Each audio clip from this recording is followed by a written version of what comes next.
लोकाभिरामं रणरङ्गधीरं राजीवनेत्रं रघुवंशनाथं कारुण्यरूपं करुणाकरन्तं श्रीरामचन्द्रं शरणं प्रपद्ये। मनोजवं मारुततुल्यवेगं जितेन्द्रियं बुद्धिमतां वरिष्ठं वातात्मजं वानरयूथमुख्यं श्रीरामदूतं शरणं प्रपद्ये।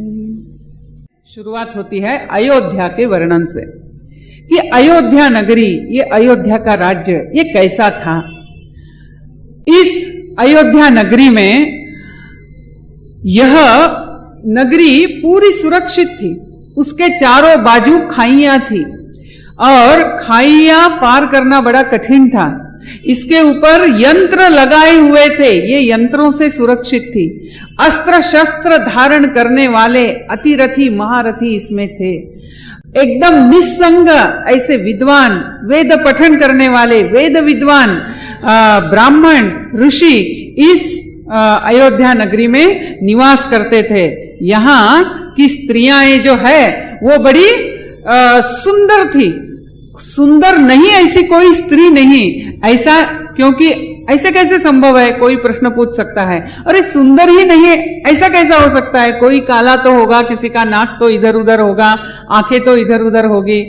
तो हम जानते हैं कि जब एक आत्मतृप्ति होती है ना, अंदर का एक जो संतोष होता है, उससे स्त्री के चेहरे पर जो कांति आती है, जो श्री आती है, वही उसका सौंदर्य है। और ऐसा सौंदर्य अयोध्या के हर एक स्त्री को प्राप्त था। ऐसी यह अयोध्या, वहां स्त्रियों के लिए ही नृत्य नाटक करने के लिए अलग अलग जगह थे जहां वो करते थे। यानी स्त्रियों का हम स्वातंत्र देख सकते हैं, उनकी शालीनता देख सकते हैं, सौंदर्य देख सकते हैं। बहुत लंबा वर्णन है, बड़ा सुंदर वर्णन है। और उस वर्णन में यह भी है कि इसमें जल की कमी नहीं थी, इसमें धान्य की कमी नहीं थी, यहाँ कोई निरक्षर नहीं था, यहाँ सारे साक्षर थे। यहाँ कोई भी वृद्धों को उल्टा उत्तर देने वाला नहीं था। और ऐसा एक वर्णन जाता है, बहुत लंबा वर्णन है। लेकिन प्रश्न ये है कि यदि अयोध्या इतनी अच्छी थी, यानी दशरथ राज्य कर रहा है तब फिर राम राज्य की विशेषता क्या। ये तो राम राज्य ही है, सब कुछ है, धन है, विपुलता है, सारे कोई सुंदर है, पढ़े लिखे है, एक दूसरों का आदर करने वाले हैं, कोई अल्पायु नहीं है, ये सब है। सारे धर्म के मार्ग पर चलने वाले हैं, सारे सच्शील है। तो फिर राम राज्य की बात क्यों उठती है। ये तो राम जन्म के पहले ही अयोध्या ऐसी थी। यही प्रश्न का उत्तर हम 7वें दिन देखेंगे। यानी उत्तर कांड में हम देखेंगे कि अयोध्या का ये वर्णन और राम राज्य, इसमें क्या कोई फर्क है। तो ये अयोध्या का वर्णन और उसमें फिर राज्य करने वाला राजा दशरथ, उस दशरथ का भी वर्णन है कि ये कितना सत्शील था, ये कितना धर्मभीरु था। यह दशरथ की 3 रानियां थी और बड़ा ही समृद्ध था, वह बड़ा वीर था। और सारे वर्णन के बाद फिर बताया जाता है, लेकिन इस घर में ये दुख था कि इस घर में पुत्र नहीं था, पुत्री नहीं थी, कोई नहीं था, संतति नहीं थी।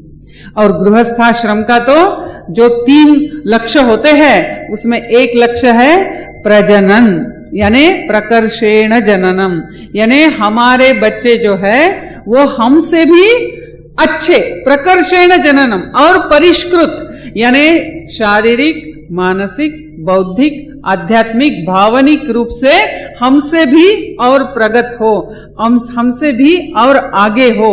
और इस प्रकार से बच्चों को बड़ा करना है, उनको शिक्षा देनी है, इस प्रकार से घर का वातावरण रखना है।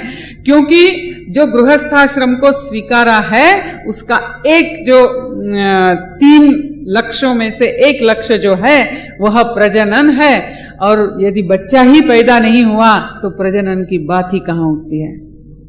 और इसीलिए दशरथ बड़ा दुखी है कि यह प्रजनन नहीं, यानी कोई घर में कोई पुत्र नहीं, क्या करे।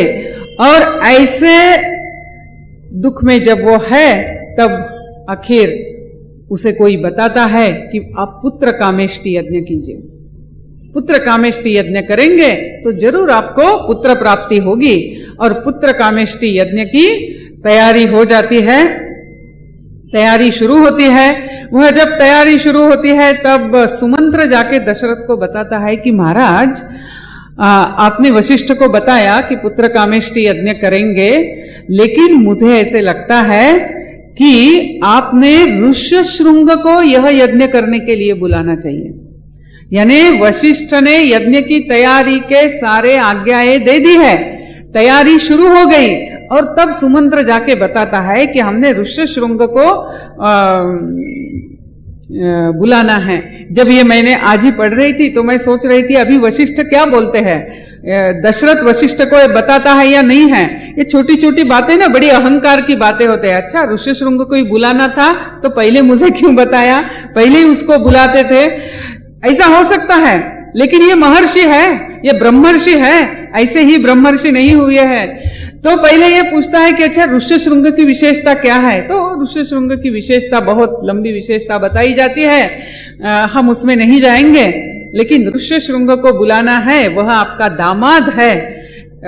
अभी दामाद सुनने से मन में प्रश्न आएगा, अरे इसको तो बच्चे नहीं थे तो दामाद कैसा है। तो दशरथ को यानी सुमित्रा को एक बेटी हुई थी, लेकिन जब दशरथ गुरुकुल में पढ़ रहा था तब उसका एक मित्र था रोमपात करके, अंग देश का राजा, और ये दोनों बहुत ही मित्र थे। और रोमपात को कोई शाप मिला था कि तुमको कभी संतति होगी ही नहीं। तो रोमपात बड़ा दुखी हुआ। तब दशरथ ने उसको बताया कि दुखी मत हो, मैं मेरी पहली संतति तुमको दे दूंगा, जो भी कुछ होगा मैं तुमको पहले दे दूंगा। और सुमित्रा को बेटी हुई, वह बेटी यानी शांता, उसका नाम शांता था। उस शांता को जैसे ही बेटी हुई, उस बेटी को रोमपात को दे दिया गया। वह रोमपात की बेटी करके ही बड़ी हुई, और बाद में उसकी ऋष्यशृंग ऋषि के साथ शादी हुई। और उस दामाद को आप बुलाइए, वह यदि आते हैं तो पुत्र कामेष्टि यज्ञ जरूर सफल होगा। दशरथ राजा जाकर वशिष्ठ ऋषि को यह बताते हैं, और वशिष्ठ ऋषि भी बड़े आनंद से, वाह वाह बहुत अच्छा, ऋष्यशृंग को जरूर बुलाइए, और ऐसे ही बुलाने मत जाइए, हम सब लोग जाएंगे। कितनी महानता है देखिए, हम सब लोग जाएंगे, आप तीनों रानियों को साथ में लीजिए, मंत्रियों को लीजिए, मैं स्वयं आऊंगा, हम जाकर ऋष्यशृंग को बुलाकर लेकर आएंगे। और ऐसा करके ऋष्यशृंग को बुलाया जाता है। ऋष्यशृंग यज्ञ के लिए आता है और पुत्र कामेष्टि यज्ञ शुरू होता है। अभी यहां जो स्वामी विवेकानंद कहते हैं ना कि आर्य कौन है, आर्य की परिभाषा यानी जो प्रार्थना, माता पिता की प्रार्थना के कारण जो जन्म लेता है वह आर्य है। काम में, वासना में जिसका जन्म होता है वह नहीं। हमें अच्छी संतति प्राप्त हो, हमें अच्छे बच्चे हो, ऐसी बड़ी तीव्रता से प्रार्थना करने के बाद ही जिनका गृहस्थाश्रम शुरू होता है और जिनके लिए ऐसी प्रार्थना की जाती है। और हम देखते हैं कि ऐसे बहुत लोगों के जन्म के पहले हम देखते हैं उनके माता पिताओं ने प्रार्थना की थी, व्रत किया था, और उसके बाद उनको वह पुत्र प्राप्त हुआ। ये तो हम अभी तक अपने परंपरा संस्कृति के अनुसार हमें बता रहे थे। लेकिन अभी विज्ञान में भी कुछ ही दिनों पहले मुझे एक इंटरनेट में एक ईमेल आई, उसमें जापान के एक शास्त्रज्ञ हैं, वैज्ञानिक है, उन्होंने पानी के ऊपर कुछ रिसर्च किया, संशोधन किया। और वो रिसर्च ऐसा था कि यदि हम उस पानी को अच्छी प्रार्थना करते हैं कि आप जीवनदायी है, आप ऐसे है, या ईश्वर की प्रार्थना करते हैं और बाद में उस पानी को बर्फ बनाते हैं और फिर उसके क्रिस्टल देखते हैं तो उसके क्रिस्टल बड़े सुंदर दिखते हैं। और यदि वो ऐसा ही पानी है या उस पानी के सामने सतत हम गुस्से की बात करते हैं तो उसके क्रिस्टल्स जो आते हैं, स्फटिक जो होते हैं, वो अलग हो जाते हैं। और फिर उन्होंने देखा कि यह जो है, और हम सब जानते हैं कि अपने शरीर में ही 70% पानी होता है, यानी यदि हम जो विचार करते हैं उसके अनुसार हमारे शरीर की पेशियां बनेगी। यदि हम कहेंगे अरे मुझे तो कुछ आता ही नहीं, मैं तो ऐसा ही हूं, मैं तो बेकार हूं, मैं तो पापी हूं, जो स्वामी विवेकानंद अमेरिका में कहते थे अरे आप हमेशा पापी है पापी है पापी है बताएंगे, तो ये लोग तो और पाप करने के लिए प्रवृत्त हो जाएंगे। यानी जो बताया जाता है उसके अनुसार ही फलीकरण होता है, उसके अनुसार ही व्यक्ति बनता है। तो हम जानते हैं कि माता पिता की शारीरिक, मानसिक, भावनिक अवस्था, उनकी प्रार्थनाएं, इसका जो वातावरण होगा उसमें वही जीवात्मा जन्म ले पाएगा जो इन सारे प्रार्थनाओं के अनुकूल है। और इसीलिए अपने यहाँ प्रार्थनाओं का इतना महत्व है, या तीर्थ का महत्व है ना। हमें लगता है कि ये तीर्थ क्या है, जाके हम पानी लेते हैं और पीते हैं, ये जो भगवान की पूजा की है, ये सारे जो मंत्र है वो उसमें आते हैं। यानी ये एक बहुत बड़ा साइंस है। अभी जैसे आज ये मेल आई एक रिसर्च की, तो ऐसे एक एक करके बहुत सारी बातें आज विश्व को समझ रही है। लेकिन यह पुत्र कामेष्टि यज्ञ जो था, ऐसा ही नहीं कि रानियां मजा मार रही है और इधर यज्ञ हो रहा है, ऐसा नहीं था। उस यज्ञ की दीक्षा लेनी होती है, वो व्रत में जाते हैं, उनको प्रार्थना करनी पड़ती है, तप करना पड़ता है, 1 बरस ये चलता रहता है। और यह जो उनको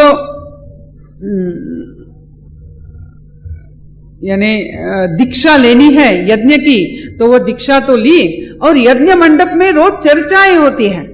अभी यज्ञ मंडप में ये ऋषि मुनियों की, देवताओं की क्या चर्चा चल रही, तो उसमें चर्चा ये चल रही कि रावण बड़ा आतंकी बन रहा है, सबसे बड़ा आतंकी आज अपना रावण है, इस आतंकी को हमें समाप्त करना है, और उस समाप्त करने वाली ताकत ने जन्म लेना आवश्यक है। यानी ऐसी जब तीव्र प्रार्थना अनेक लोग करते हैं, ऐसे आतंक को दूर करने वाले बच्चे जन्म भी लेते ही हैं। और ऐसा ही हुआ, ऐसी प्रार्थना चल रही थी और यज्ञ चल रहा था, ये 1 बरस चल रहा था, और आखिर श्री राम चंद्र के जन्म की दृष्टि से वातावरण निर्मिति हो रही है। और आखिर एक दिन यज्ञ से अग्नि पुरुष प्रकट हुए और उन्होंने, उनके हाथ में पायस था, यानी खीर थी, और वह खीर लेते हुए उन्होंने दशरथ को दी और बताया कि अपने रानियों को दे दीजिए और आपको बहुत अच्छे पुत्र प्राप्त होंगे। यह पायस लेते हुए, खीर लेते हुए दशरथ गए। अभी उन्होंने ये खीर कैसी दी, 3 रानियां हैं और खीर देना है, तो जितनी खीर थी उसका आधा करते हुए उन्होंने कौशल्या को दी, फिर जो बची उसका आधा करते हुए उन्होंने सुमित्रा को दी, फिर से जो बची उसका फिर से आधा किया और वो कैकेयी को दी, और थोड़ा फिर वो लास्ट आधा जो बचा है, अभी जो बचा है, उन्होंने कुछ सोचा। यानी वाल्मीकि रामायण में लिखा है कि थोड़ा कुछ सोचकर दशरथ फिर से सुमित्रा के पास गए। क्यों? क्योंकि उस सुमित्रा ने, अपने पति ने शब्द दिया है, इसलिए इतने उदार मन से अपनी बेटी को दे दिया था जन्म होते ही। यानी मां का हृदय कितना बड़ा होगा, और इसीलिए सुमित्रा को वो फिर से पायसम देते हैं, और ऐसा करते हुए सुमित्रा को 2 बार मिलता है। और 9 महीने के बाद इन तीनों रानियां जन्म देती है। कौशल्या श्री रामचंद्र को, कैकेयी भरत को, और सुमित्रा जो है वो लक्ष्मण और शत्रुघ्न को। ऐसे 4 पुत्रों का जन्म दशरथ के राजगृह में होता है। सर्वे भवन्तु सुखिनः, सर्वे सन्तु निरामयाः, सर्वे भद्राणि पश्यन्तु मा कश्चित् दुःखभाग् भवेत्। ॐ शान्ति शान्ति शान्तिः।